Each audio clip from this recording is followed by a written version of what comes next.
Five is transformational. Fist is I'm going to punch you in the head. All right, good. You know, it's always a risk when you bring someone in. It's always a risk when you bring someone from the outside in to speak, and it's a risk to let them lead off your year. I felt confident in it. When Aaron brought the idea to me and said, what if we tried this? I said, I really like the idea, because I'd seen a lot of what Coach O had done, and I thought this could really be important and a really good way to open up the year. But it's always a risk. You never know what someone's going to say. And so you hand someone else the microphone, they can set the tone really negatively for the year. So I'm happy that I felt it was great. I'm happy to see that others received it positively as well. And if you didn't, you can come tell me, and we'll talk about it. There'll be a survey out later just to get some feedback on it that we'll send to him and send to me. We're going to take what he talked about today, and we're going to extend it. We're going to apply it to Kennedy. And I'm going to do this briefly. This is going to be quick. It's going to be hopefully painless, and in the end, it's going to result in you getting a task done that you otherwise have to do later on. Let's get it done now. Let's get it out of the way. Our minds are sort of like in that back to school mode, because you know how your mind's going to be about 3 weeks from now. All right, your mind's going to be, what do I get done for tomorrow? What do I get done for tomorrow? What do I get done for tomorrow? And you're not thinking big picture at all. We're going to try to be as big picture as we possibly can today. We're going to put up all the nitty-gritty details and all the this is what we're doing this year stuff to tomorrow morning. We're going to talk a little bit more big picture about today and how we can make this year what I'd like to be my best year. I'd like for you to be your best year so far. That would be the best. You know, when we left last day, we talked about what we want for this school. And I felt, maybe I was wrong, but I felt like it was a pretty spectacular demonstration of, even though we were like 5 days past when we should have been done, and everyone was dead tired and tired of being with kids and with grading and tests, we had really honest and strong conversations about what we want this school to be like, what we want this school to go. We explored our personal vision for the school. We took that information, we sort of combined it, we ground it out, we found a vision for the school that we, the BLT, feels like the whole school can sort of sink their teeth into and agree upon.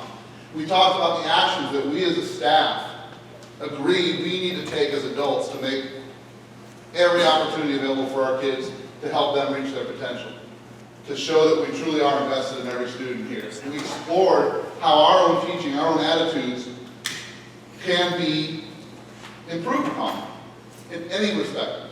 We have great teachers here. There's no question about that. But the great ones are the ones who recognize that growth doesn't stop once you reach a certain point, or once you reach a certain number of years, or once you reach a certain score level on your tests. If you're not growing, you're dying, and you got to keep growing as a teacher. So this summer I've been attending workshops and doing all sorts of things, and I went to the beach, which was nice. And it's, for me, my second year, people are like, oh, this will be so much easier for you. Gosh, the first year must have been impossible.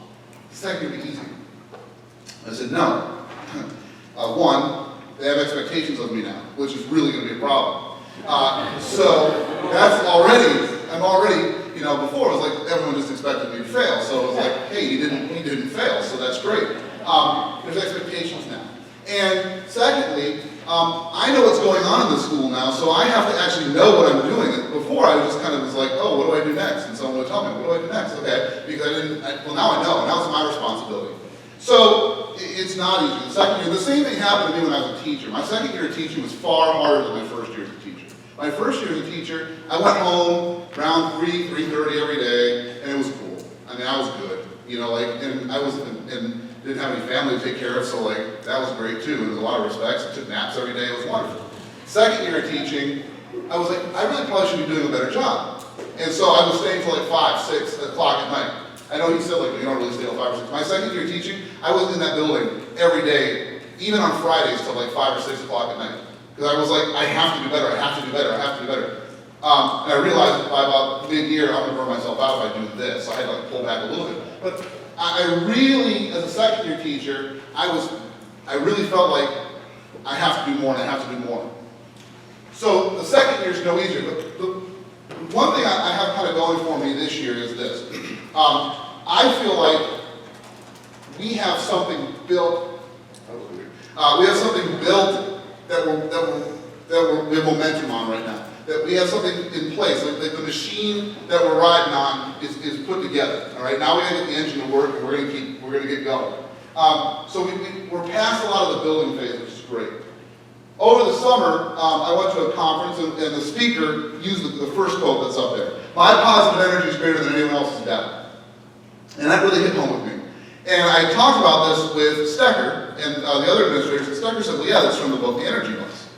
I said, oh, okay, so the speaker stole it. And I said, well, how do you know that? He goes, well, I read this book this summer. It's a really great book.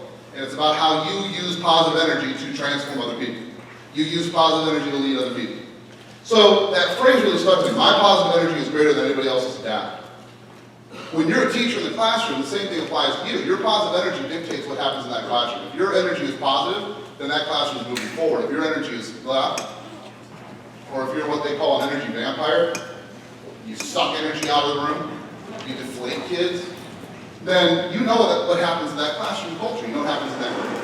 So I felt that that's a really applicable thing to what we're doing right now. We've got to be focused on the positive. The admin team, we've made a commitment to ourselves to focus on the positive, to remain more positive. That even in my first year, I started, and Mary Ellen's gone, so I can say this, even in my first year, I started getting a little bit negative about ELSC.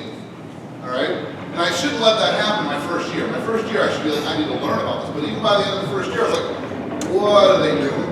All right? So we made a commitment at the end of the year last year, that we reaffirmed it this year, that we're not going to let that happen. We're not going to talk about things that we can't control. We're not going to talk about things that are done from higher up in a negative tone. We're not going to approach it negatively. We're going to look at opportunities in everything that's thrown at us, everything that's given us, everything that's dictated to us. We're going to look at opportunities instead of look at it as another thing to do or how do we avoid this. Okay? So that's where we are right now. We're really focused on that positive energy. The second part of this, the second part up there, is about leadership. It's about what leaders can do. Leaders do a lot of things. I try to do a lot of things as a leader of this building. I try to help people as much as I can, moving tables and desks and moving boxes and things like that. I can do a lot of things, but the reality is one person can't do everything that has to happen in this building. I have to have you, and you have to have students do the things you want them to do so that they can learn. And so a good leader inspires, encourages, and empowers others. That's what good leaders do. And so if I'm not inspiring you, if I'm not empowering you, and I'm not encouraging you, then I'm not doing what I'm supposed to do. And I want you to let me know. And we'll continue that feedback loop that we talked about last year. The question you have to ask yourself is, what do I do to inspire, to empower, and to encourage the people that I'm in control of? Which is your students, some of you, your paras that you manage. What do you do? Because a leader can do, all of you can do, but what do you do to help others do? What do you do to make others powerful in that respect? That's the key question. That's the most important part of being a leader. I just lost my remote. That's ADHD at the highest right there. Watch this video, and I'm going to have you write some things down. Oh shoot, the sound's not on. You don't need the sound really for this, it's just music.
on your sheet, there's a little question up top that says video, description video. I want you to write down 3 words that you can describe the people you just saw.